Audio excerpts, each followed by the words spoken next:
ఇందిరమ్మ రాజ్యంలో కొత్త ration card ఏది? ఇందిరమ్మ రాజ్యంలో కొత్త రేషన్ కార్డు ఏది?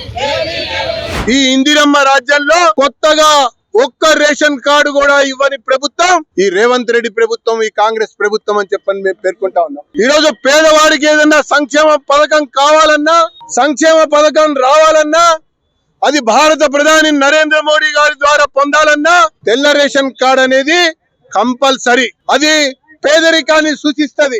మరి ఆ రకంగా ఉన్నటువంటి ఒక నేపథ్యంలో కొత్తగా ఒక్క రేషన్ కార్డు కూడా ఇవ్వకుండా పేద ప్రజల పొట్టలు కొడుతుంది ఈ రేవంత్ రెడ్డి సర్కార్ అని చెప్పని భారతీయ జనతా పార్టీ తీవ్రంగా ఆరోపణ చేస్తా ఉన్నది. మరి రాష్ట్రంలో అధికారం వచ్చిన తర్వాత ఈరోజు ప్రజలు అరిచేతిలో ప్రాణాలు పెట్టుకుని మరి భయంతో బతుకుతున్నటువంటి రోజులు మనకు కనబడతా ఉన్నాయి. ఇల్లు కూలగొడతామని, ఆక్రమణలని, రకరకాలుగా వేధింపులతో సామాన్య ప్రజానికంకి భయభ్రాంతులకు గురి చేస్తున్నటువంటి ప్రభుత్వం ఈ యొక్క రేవంత్ రెడ్డి ప్రభుత్వం. ఇందిరమ్మ రాజ్యం అంటే రేషన్ కార్డు ఇవ్వకపోవటం, ఇందిరమ్మ రాజ్యం అంటే ఇల్లు కూలగొడతామంటాం, ఇందిరమ్మ రాజ్యం అంటే బీర్లు అమ్ముకోవటం, భూములు అమ్ముకోవటమే వీళ్ళ యొక్క లక్ష్యంగా ఉన్నదని చెప్పని తెలియ